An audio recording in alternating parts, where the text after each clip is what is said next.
ህፃን ትንሹ ልጅ እግሩ ስር እየሄደ ከፖሊሶቹ ጋር ድራፍት አዞ እዛው ተከቦ ማለት ነው። መብት አለው ገባሽ አይደለ? እዛው መብት ስላለው እሱ ተይዞ ማለት ነው። ማለት መብት የለውም ግን ተይዟል። በእርግጥ ግን ከነሱ ጋር የኢትዮጵያ ፖሊስ ደግሞ ተይዞ ድራፍት አዘዘ። እያየ ብዙ ቦታ ቀዳዳ አለብኝ፣ ቱቦ የገባበት አለ፣ የወጣበት የገባበት አለ፣ ጣፌ ላይ አንጀቴ ምናምን ቆርጦታል። አንጀቴ ተቆርጦ ምናምን በጣም ከባድ ነበረ። በቃ እና በዛ ውስጥ የኔ ዶክተር በቃ እናት ንቂ ይሉኝ ነበረ። እሱን አውቅ ነበረ። ከዛ አውጥቶኝ ከኦፕራሲዮን ክፍል እዛ አስገቡኝ። የምተኛበት ክላስ እዛ ሲያስገቡኝ እህቶቼን አያቸው ነበር። ይሄ እንደ ፊልም ላይ የምታዩ አለ አይደል? ጢጥ ሰው ሊሞት ሲል ጢጥ የሚል ድምፅ ሁሉ ነበረው። እሱ ሁሉ ነበረብኝ እና ብቻ ከባድ ነበር። ወንድሞቼ ወደዚህ ይላሉ፣ ያለቅሳሉ፣ እህቶቼ ያለቅሳሉ። እኔ በቃ ልጆቼን አደራ እህቴ እላታለሁ። እህቴን እየጠራሁ የሚገርምሽ እዛ ውስጥ ሆኜ ልጆቼን ስል እና ፖሊሱ ወዲያው ዶክተሩ ማለት ስንት ልጆች ቢኖራት ነው ብሎ ሲጠይቅ እህትየው ከነ ልጆቹ እዛው ቤት ነበረች።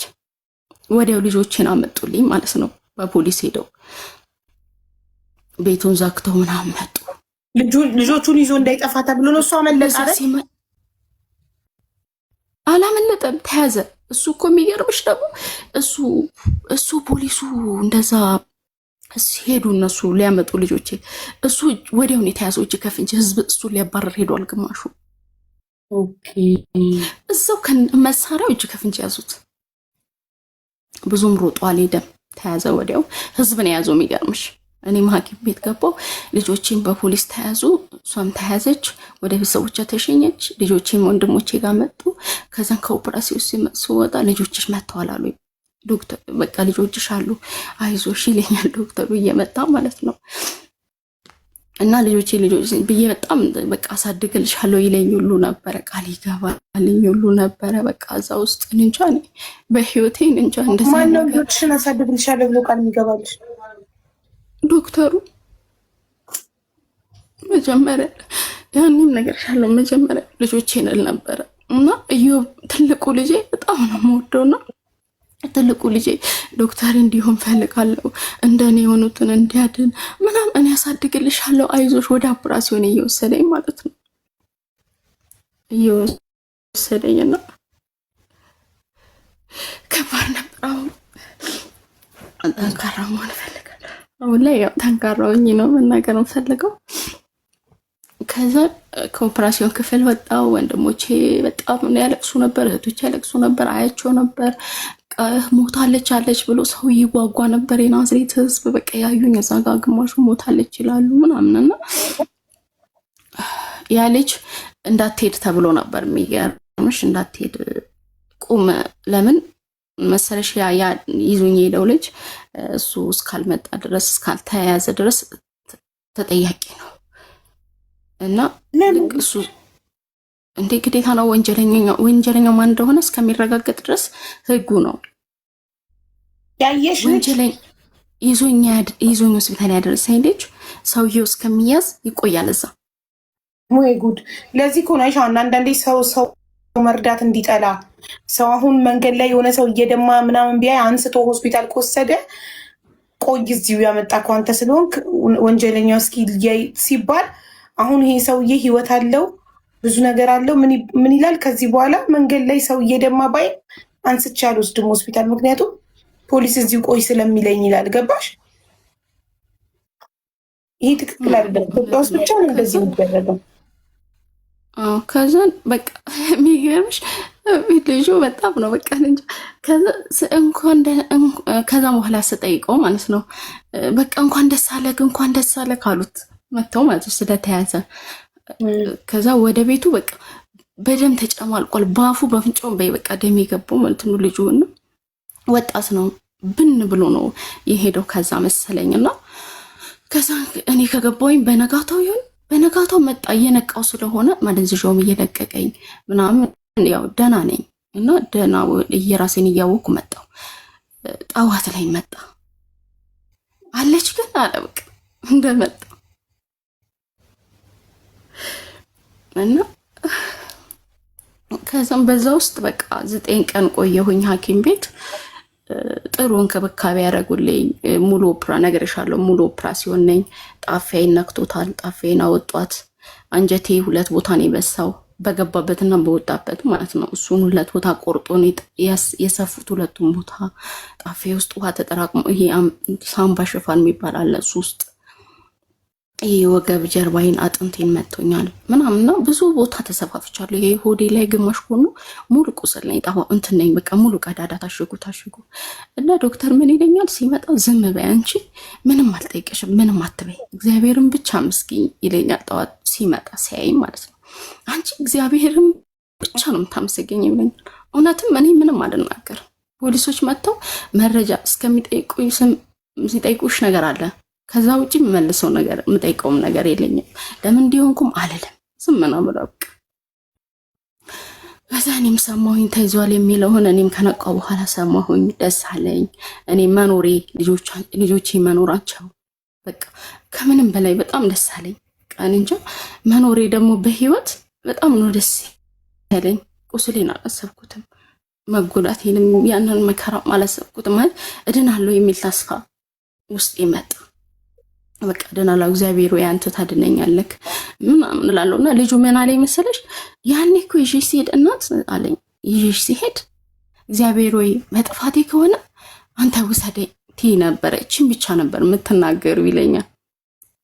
ያ እሱ ነው የሚያውቀው ያኔ።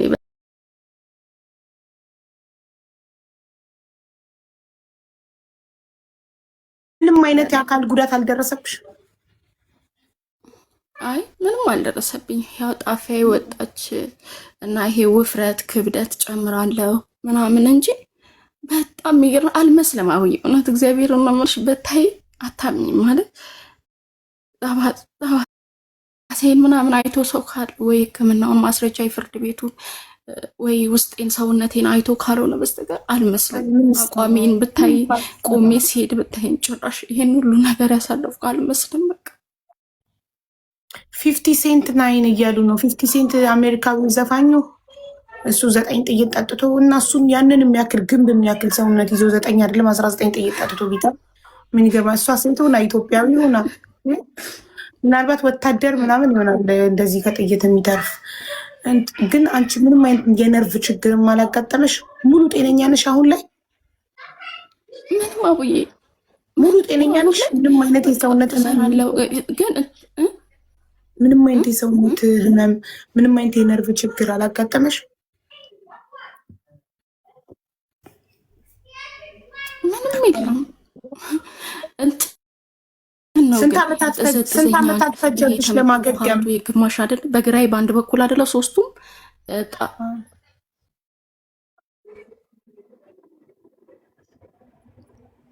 9 ቀን ጋይስ እኔ አልተቋረጥኩም። 9 ቀን ተቋርጠሽ ነበር ውዴ። 9 ቀን ምን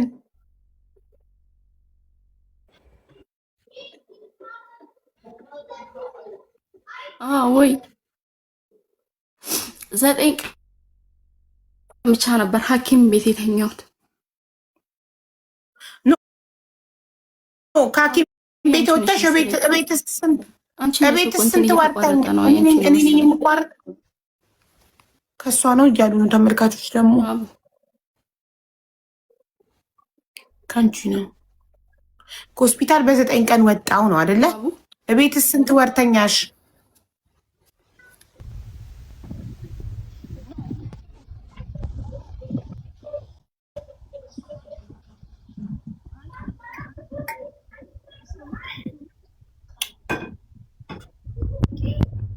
ከኔ ነው የሚቋረጠው። እኔ ፉል ነው ዋይፋይ ኢንተርኔት። ከውዴ ከአንቺ ነው መሰለኝ እኔ ያለው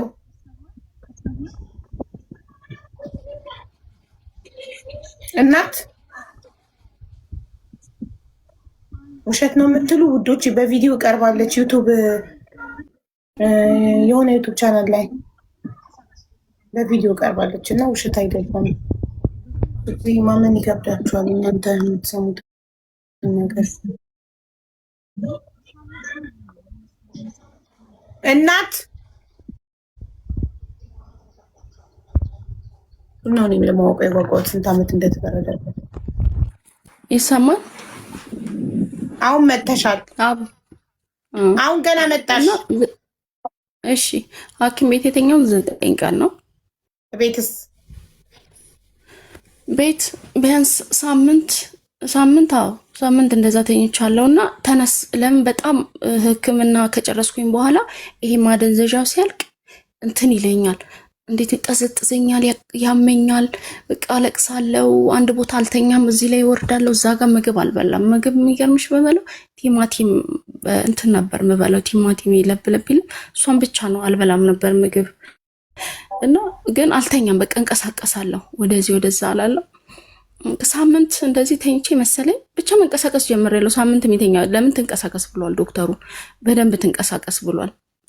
ለምን ይሄ ሰውነቴ ካልተንቀሳቀሰ ይያያዛል፣ ጥሩ አይደለም ቁስሉ ማለት ነው። ከዛ ይመጣሉ ሰዎች የሚያግዙኛሉ፣ ያጥቡልኛል። የእንትኔ ማለት ነው ኦፕራሲዮኔ ይታጠባል፣ ታሸጉ የለም ሙሉ ስለሆነ ያጥቡልኛል፣ ሄዳሉ፣ እንቀሳቀሳለሁ።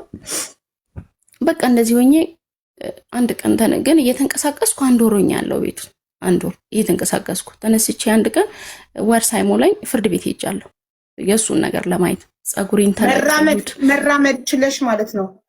መራመድ ችዬ እራመዳለሁ ብዬሻለሁ እኮ። እንደዛ ሞኝ ራሱ ሐኪም ቤት ራሱ 9 ቀን ስተኝ እንቀሳቀሳለሁ። ሐኪም ቤት ውስጥ ይዞኝ ወዲያው ነው አስነስተውኝ ወዲያው ማንቀሳቀስ የጀመሩት 3ኛው ቀን ምናምን እና እንቀሳቀሳለሁ ሄዳለሁ። ምናልባት ለነርቮች ስላሉ በቃ እኔ ያንን ቁስል ምናምን ይዤ ሽቲ አድርጌ ለማየት ሄድኩኝ። ከዛን እንዳገግም ቤት ሆናለሁ። ግን እንቀሳቀስ እየሄድኩኝ ሄድ ምናምን እላለሁ። ለምን ኦፕራሲዮን ይጣበቃል ይባላል፣ ይሄ ታጠብልኛል ምናምን እያለ 1 ወር ሆነኝ። 1 ወር ሆኖኛል። በቃ እንዲሁ ስንቀሳቀስ አክስቴ ጋር ምናምን ሄዳለሁ፣ የሆነ ቦታ ሄዳለሁ ምናምን ነው። እዛው ቅርብ ነን እኛ ደግሞ። ስንት ዓመት ተፈረደበት? 10 ዓመት ጽኑ እስራት። አሁን ጨርሶ ወጥቷል ወይስ 10 ዓመት አልሆነም ጉዳዩ? አልጨረሰም። ስንት ዓመት? 5 ዓመት ታስሯል። 5 ዓመት ሆነው? አዎ። አሁን ከ5 ዓመት በኋላ ሲወጣ ሳትሰጊም በህይወትሽ እንደገና? ምን እስካሁን ያስፈራረኛል እኮ። አሁን ራሱ የሚገርምሽ ሚዲያ ላይ ወጣሁት። እንደውም ትልቁ እንትኔ በጣም ስለሚያስፈራራኝ ቤተሰቦቼ ጋር ይደውላል። ከእስር ቤት ወንድሞቼ ጋር ይደውላል። ብታይ ከእስር ቤት ሆኖ እኮ ማስረጃው ቅርብ ያለ ህግ ሲደውል ሪከርድ እያደረግሽ አንዴ ተፈርዶበታል ይላሉ። እኔ ከዚህም በፊት ይኸውልሽ አሁን ላይ እዛ አይደለሁም እኔ ወጥቼ ማለት ነው። ግን መጀመሪያ የሚገርምሽ እዛ ሆኜ ስቅይት አድርገኝ እየደወለ ከዛ እንዴ ለሞት እንዴ ድጋሜ ደግሞ ብዬ ተነስቼ ጠፋሁኝ ወደ ሌላ ቦታ ልጆቼን ይዤ ማለት ነው። ግን ወንድሞቼ ጋር ይደውላል። የት ሄዳ ነው ሰው ይልካል፣ ጓደኞቹን ይልካል። የት ናት? ባለፈው ቅርብ ጊዜ የሆነ ጓደኛው ጤነኛ ናቸው የሚመጡት ሲልካቸው የሆነ ሰውዬ በጥይት እንደመታሽ እያወቁ ፈጣሪ ጠየቀኝ አለ ወንድሜ። እንጃ እኔ ጠየቀኝ እና ምን አለ የት ናቸው ብሎ ጠየቀኝ። እዛ ፑል ቤት ነው። የሚገርምሽ እኮ እዛ እያለሁ 2 ዓመት ኖሬያለሁ እዛ እንደዛ አድርጎ ማለት ነው። ከዛ ከተፈረደበት በኋላ ግን ተደብቄ ነበረ፣ በጣም ራሴን ጠብቄ ማለት ነው። መሬቱን ደወለልኝና አስፈራራኝ። 2 እድል ሰጠኝ። ልክ ፊልም ላይ እንደሚታየው ምን እንደለኝ ታውቂያለሽ? መሬቱን ሽጪና ቦታስ ብሩ ስጪ ወይ ደግሞ ምን አረግሻለሁ፣ ካልሆነ እገልሻለሁ፣ ካልሆነ ደግሞ ከሁለቱ ደግሞ ምንድነው ምርጫው? ሁለተኛ ደግሞ ሽማግሌ ያስቀምጠሽ የእርቅ ወረቀት ታርቀናል የሚል ወረቀት አስጽፊና አምጪ ያለኝ። ከዛስ ምን ሊያር ማለት አብሬ ካልኖርኩኝ ታርቀናል የሚለው ምን ያደርግልሃል እንዴ? ታርቀናል የሚልና ያቀልለታል። በቀል አያስብም ይላሉ። እንደዛ ነገር አለ መሰለኝ። ከዛን አልኩት እኔ በፍጹም ከዚህ በፊትም ይቅርታ ሳረግልክ ሁሉ ነገር በመተዌ ነገ ተስተካከላል በማለቴ ነው። ከዚህ በኋላ በፍጹም በእግዚአብሔር ስራ ላይ እጄን አላስገባም። እግዚአብሔር እኔንም አድኖኛል፣ አንተንም አስሮሃል። እጄን አላስገባም። ብሬን ያልከውን ግን ብርህን መሬትህን ሸጬ እሰጥሃለሁ አልኩት። ለምን ያ ቦታ ለእኔም አይጠቅመኝም። በሰው እንደሚያስገድለኝ ደግሞ አውቃለሁ። ለምን እሱ ሁሌ የኔ መሞት ነው የሚያስበው። ልክ ይሄን እንዳለ ምን አደረኩኝ? ደላላ አስቀመጥኩኝ፣ ደላላ ፈለግኩኝ። አጎትየው የእሱ አባት ምን እንዳለው ታውቂያለሽ? ሀቀኛ ነው አባቱ ብታይ፣ ሀቀኛ ነኝ እንጂ ልነግርሽ አልችልም። እግዚአብሔር ነው የምልሽ፣ እንደ ልጃቸው ነው የሚያዩኝ። ምንም እንኳን ባያደርጉልኝ ለእኔ መልካምነታቸው ይበቃኛል እንደ አባት። እሷ የመጀመሪያ ሚስት ማለት እናት ነች። ግፏም ይደርሳል ይላል አባትየው፣ የእሷ እንባም ይደርሳል። እቺ ልጅ አትበድላት ይለዋል ሁሌ። አይሰማም አባቱን። አጎቱን አስመጥቶ መሬቱ ሸጣ ብሩን ትሰጠኛለች አለ። አባትየው በፍጹም እኩል ነው የልጆቿም ስላሉ እንደውም ወደ እሷ ነው የሚያደላው አለ። አባቱን ክዶት አጠገቤ እንዳደርስ ብሎ አጎቱን አመጣ። አጎቱ ያንን ሁሉ ሂስቴሪ እያወቀ አጠገቡ ቆሞ እኔ ፈሪቼ ነው አጠገቡ ቆሞ 1,500,000 ብር ነው። ለምን 1,600,000 ብር ተሸጠ ያ ቦታ፣ ያስገዛሁት ቦታ ያኔ ማለት ነው። ምን ማድረግ ነበረብኝ? አስገምቻለሁ አልኩት ስለው ደስ አለው። ያው በፖሊስ ተይዞ መጥቶ መፈረም ይችላል ፍርድ ቤት። እሺ አለ። ስንት አስገመትሻለኝ? 1.6 ይሁን 1 ሚሊዮን ትሰጭኛለሽ አለኝ። እኔ ምንም ማድረግ አልችልም፣ ሰጥቼ መኖር እንጂ ምንም ማድረግ አልችልም እስከ መጨረሻው ማለት ነው። ሁሌ ተገፍቼ ነው፣ ሁሌ ተመትቼ ነው፣ ሁሌ ተቀምቼ ነው። ለእኔ መኖሬ ነው የምመኘው። ሁሌ ተቀለሽ እኔ ህይወቴ መኖሯ ለእኔ ውድ ነገር አድርጌ ማየት ህይወቴ ነው በዚህ ሰዓት። ለልጆቼ በቃ እነሱም ባልወልድ ደግሞ እንደዚህ ያሉንም ነበር ብዬ ብዙ ጊዜ ጸጸታለሁ። እግዚአብሔር ይመስገን። ሰጠሽው 1 ሚሊዮን ሰጠሁት። 1 ሚሊዮን መጣ፣ ፈረመ። ገዢው ለገዢው ፈረመለት። በፖሊስ ተይዞ ነው የመጣው። አዋሽ ባንክ ከፈትን። ጠበቃ አስቀመጥኩኝ። ጠበቃ ቁጭ አለ። ጠበቃ ባለበት ነው እሱ ነው የሚጽፈው፣ ጠበቃው ማለት ነው። እናሳግድበት አለኝ ጠበቃው። አይ እኔ ከሱ ጋር ወደዚህ ስል ድጋሜ ይሄን ብር ስጠይቀው ደግሞ በአንዱ ቢያስገድልኝ እኔ ምን ተስፋ አለኝ ከዚህ በኋላ? ምን እኔ ብር ህይወቴን አይገዛም አልኩት። በጣም አዘነ፣ ሰውየው ማዘነ። መጣ፣ ብሩን አስገቡለት። ፍርድ ቤት አስገባሁኝ። በድሮ ፋይል ላይ አስቀስቅሼ ማለት ነው። ተካፍለናል የሚል አስገባሁኝ። ተፈራርመን እሱ ይሄን አሉ ስሏል፣ እኔ ይሄን አሉ ተወስጃለሁ ተብሎ ተጽፎ ግልባጭ ወስጄ ትንሽ ግን እውነተኛ ነው የተጻፈው። 1 ሚሊዮን እንደወሰደ የእውነት ነው የተጻፈው አይደል? አዎ የእውነት ነው የተጻፈው። አዎ አካውንቱ ላይ ሲገባ አዎ ፍርድ ቤት ገብቷል እሱ። ከዛ አስገብቼ ዳኛ ፊት ቆመን አልቅሼ እሱም ወጣ። ስንወጣ ምናደርግ ታውቂያለሽ? ህፃን ትንሹ ልጅ እግሩ ስር እየሄደ ከፖሊሶቹ ጋር ድራፍት አዞ እዛው ተከቦ ማለት ነው። መብት አለው፣ ገባሽ አይደለም? እዛው መብት ስላለው እሱ ተይዞ ማለት ነው። ማለት መብት የለውም ግን ተይዟል። በእርግጥ ግን ከነሱ ጋር የኢትዮጵያ ፖሊስ ደግሞ ተይዞ ድራፍት አዘዘ። እዛ እያየ ነው ድራፍት አዞ ቺርስ ይላል እኔ ፊት። ገዢው ነበረ፣ ጠበቃው ነበረ። ከዛ ገዢው እናት አለኝ፣ አንቺ ምንም እንዳታወሪ እግዚአብሔርን ብቻ መስገኝ። ለምክንያት ነው ይሄን ያደረገው እግዚአብሔር ከአንቺ ሊለየው። ይሄን ሰውዬ በጣም መጥፎ ሰው ነው አለኝ። መጀመሪያ ግን እንዲህ አልነበረም ሲለኝ የነበረው። መጀመሪያ አመጣጡ ሰውየው ሲገዛ ትልቅ ሰውም ስለነበረ ግን ካየ በኋላ ዝግነና ዳግም አልኩት፣ በዚህ ምድር ላይ ብርህን ሰጥሃለሁ፣ የይቅርታ ወረቀት አላጽፍልህም፣ ልጆችህን ለዘላለም እንዳታያቸው ጉድ ይፈቀኝም ከዚህ በኋላ ብዬ ብሩን ወስዶ ሄደ። የደላላውን አልከፈለም። ዝም አለ። ልጆቼ እንዳሰጭብኝ አላለ። ዝም አለ። ሀውዬ ትንሹ ልጁ ከስር እየሄደ እሱ ድረፍት ይዞ ነው ስሙን የልብስ መግዣ እንኳን አልሰጠው። ይሄው እግዚአብሔር ምስክሬ ነው የምልሽ። እግዚአብሔር ያኛል። አሁን ነገ እነዚህ ልጆች ለትልቅ ቁም ነገር ከበቁ ሀብታም ከሆኑ ትልቅ ቦታ ከደረሱ ልጆቼ ብሎ ይመጣል። በህይወት ካለ በስተርና ለጉዲፈቻ እሰጣለሁ እያልሹ ዝም ያለ ሰውዬ ነገ ሲያድጉ ልጆቼ ብሎ ይመጣል።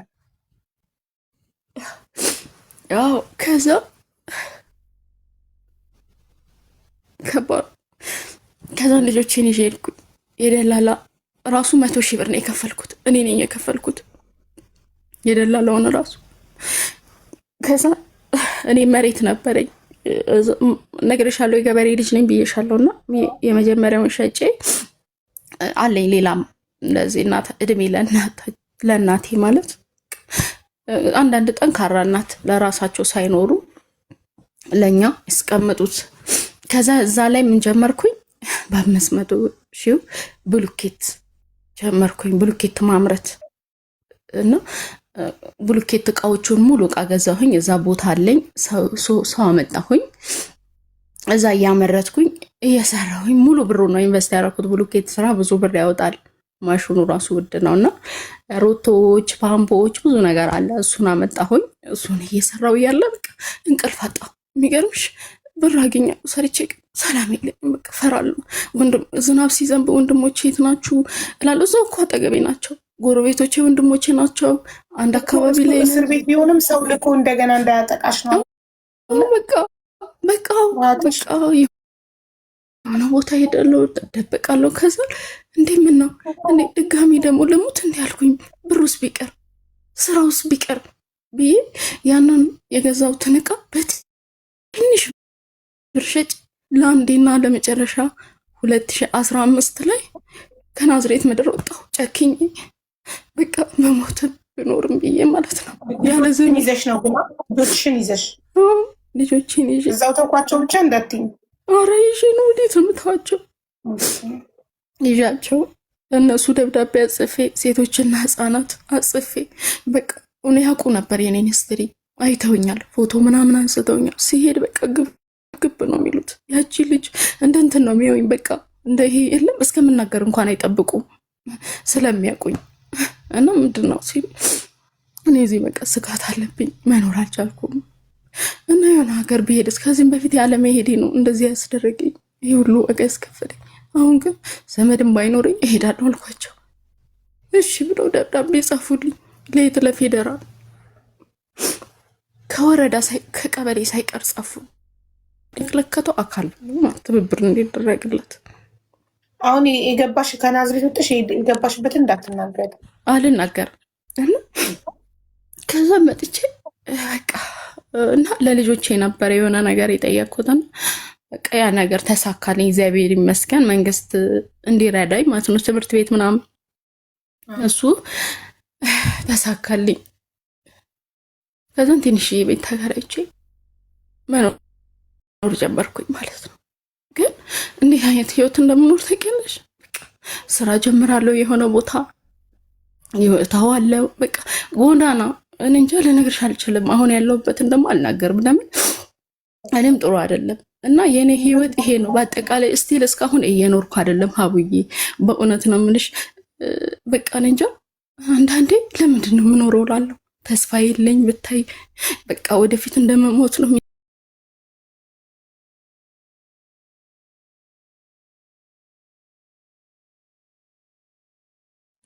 እኔ ብቻ ነኝ የማውቀው፣ እኔም ብቻ ነው የሚያውቁት። አሁን ላይ 3 ዓመታችን ከዛ ከለቀቅን ዘመዳያቸው እኔ ብቻ ነኝ። ግን ቤተሰብ ምናምን በስልክ ታገኛለሽ ደህንነታቸውን? አዎ በስልክ አገኛለሁ ቤተሰብ ምናምን። እሺ ግን ከሀገር መውጣት አስበሻል? ሁሌ ያስባለሁ፣ ግን በምን ሁኔታ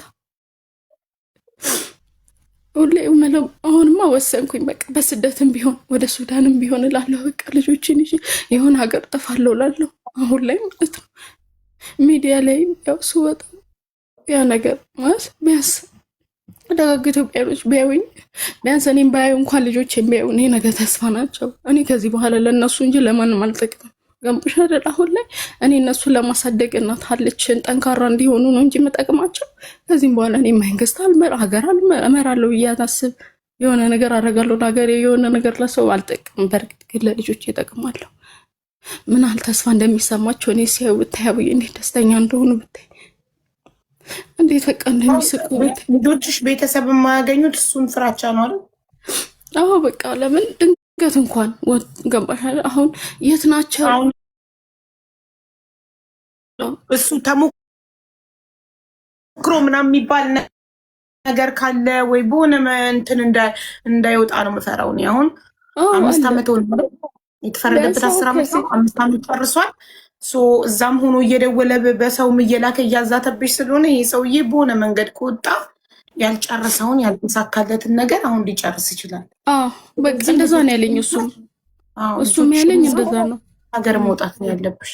እጨርሳለሁ ነው ያለኝ። እሱም ያለኝ እንደዛ ነው። እጨርስሻለሁ፣ እመጣልሻለሁ።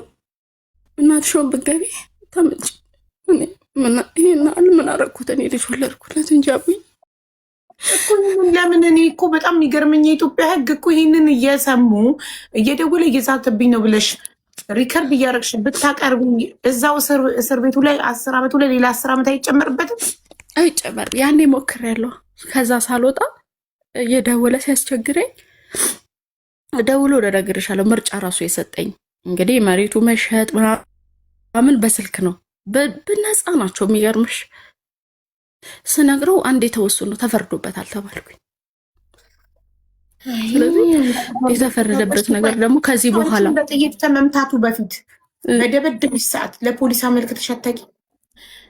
ከዚህ በፊት ታስዋል ግን ከዛም በፊት ስታመለክች ወይ ደግሞ እገልሻለሁ ብሎ ሲዝብሽ ሄደሽ አመልክተሽ ታውቂያለሽ? ያኔ ከተፋታም በኋላ ያኔ ቴሌግራም ላይ እንደላከልኝ ሄጃለሁ። ከዛ ቴሌግራሙን ሁሉ እንደላከልሽ ምን አሉ? ሲልክልኝ ሲሄድ ምን አሉ? አድራሻውን ታውቂዋለሽ አሉኝ። አድራሻውን ደግሞ ለቆ ሄዷል። እሱ የት አገኘዋለሁ? የት እንዳለ ካላወቅሽ ምን እናደርጋለን? እንደዛ እኮ ነው። ለምን እስካልተገኘ ድረስ ምንም አያደርጉም። አሁን አድራሻ አንድ ሰው እዛው ቢሆን ወይ ፋሚሊዎቹ ይጠይቃሉ፣ ፋሚሊዎቹ ቢታወቁ ምናምን አይደል? ቅርብ ሰው ቢሆን እና ሲመታሽ ምን አሉ ታዲያ? ጥይት ሲመታሽ አንቺ ያስቀድመሽ ነገረሻቸው አድራሻውን ካላወቅሽ ምን እናደርጋለን ብለው ከተኮሰብሽ በኋላ ምን አሉ? ምንም ያንንም ያስታወሱ አይመስለኝም። እኛ ቀድመን ብንሯሯጥላት መጀመሪያ ያመለከተች ጊዜ ፈልገን ብንይዘው ኖሮች ሰው አይተኮስባትም ነበር አላሉ? ይሄንን መፍኩት ያለውት ነገር እሱን ለማሳሰር የምንሯሯጠው ሩጫ ምናምን እንጂ ይሄንን ማን ያስተውላል? የሚገርምሽ እኮ ቶሎ ራሱ ክስ አንጀምርም ብለውኝ ልሙት አልኩት ገብቼ። እኔ ለምን አልሞትም ነገር እንዴ እስከምትሞች። የሚገርምሽ ቅድም የሆነች ልጅ አይቼ ነበር አደጋ ደርሶባት 2 ዓመት ሐኪም ቤት ሆና እሷ ቲክቶክ ላይ ያዩዋት 2 ዓመት ተጋጭቷት ማለት ነው። ይርጋ አግዷል ተባለች ክስ ስትሄድ ምን አግዶ? ይርጋ አግዶታል ምናምን አሉኝ አለች መሰለኝ።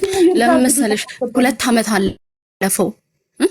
ምን አግዶታል? 2 ዓመት ካለ ወደ ይርጋ ማን ነው? ይርጋ አግዶታል? ይርጋ ማለት እኮ እንትን ህግ ነው መሰለኝ እኮ አይደል እንዴ? ይርጋ ይባላል። ይርጋ የሚባል ነገር አለ። እንደዛ ነው እስቲ ጠይቂ ያለ መሰለኝ እንጃ አላውቅም። እኔ ለመጀመሪያ ጊዜ ሳትከሺ ከሆነ አለ እና ታዲያ እሷ ባለመክሰሷ ነው ወይስ ምንድን ነው? ባለመክሰስሽ ይኸውልሽ ጊዜ ገደብ አለው ክስ የምትጀምሪበትና የምታስፈርጂበት። እሺ ከዛ ልክ የእሷን ታሪክ ዝም ብዬ እኔ የጠቀስኩት ይርጋ ማለት 3 ዓመት ካለፈ መጠየቃችን ኦኬ። ይርጋ ማለት ረጋ እንደማለት ነው። እሺ እንደዛ ነው። አግዶታል ማለት ልጅቷ ሆስፒታል ሆና እንዴት ነው የምትከሰው? ሆስፒታል ተኝታለች አይደል? አይጽፍም። ሐኪም ቤት ካልጻፈልሽ ደግሞ መክሰስ አትችይም። እና ታዲያ 2 ዓመት ሐኪም ቤት ያስተኛትን አደጋ መክሰስ አትችይም ተባለች።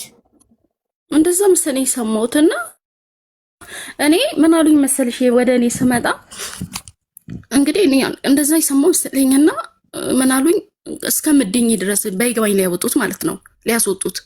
ከዛ እስከምን እኔ አልኳቸው ለምን አሁን እንዳልኩሽ በቁስሌ ነው የሄድኩት። እኔ ፀጉሬን ምናምን ሻሻ ስሬ ሽቲ ለብሼ ምናምን ነው በቃ እግዚአብሔሩ ያበርታኝ ነው አሁን ላይ። እና እኔ አልኳቸው ለምን ነገ አልሞትም ገብቼ ብትሞቺ አሁን አንቺ እንዴ ተፈርዶበት 10 ዓመት ተፈርዶበት ነገ አንቺ ብትሞቺ መጨመር አይቻልም።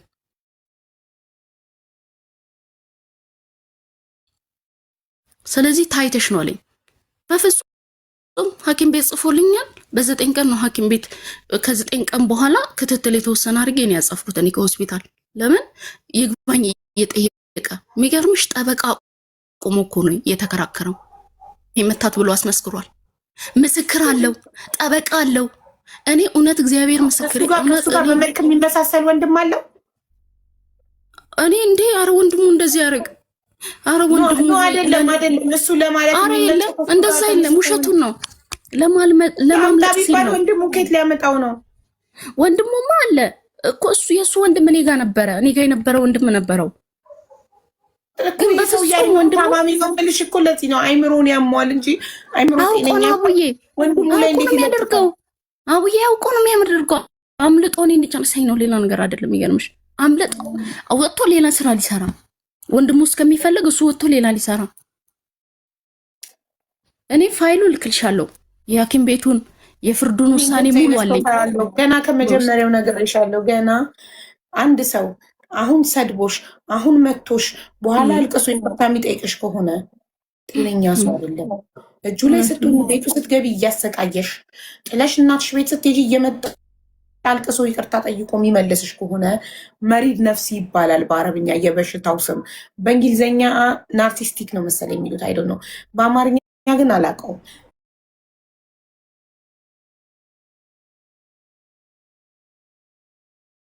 ብቻ ግን እንደዚህ አይነት ሰዎች ጤነኛ አይደሉም።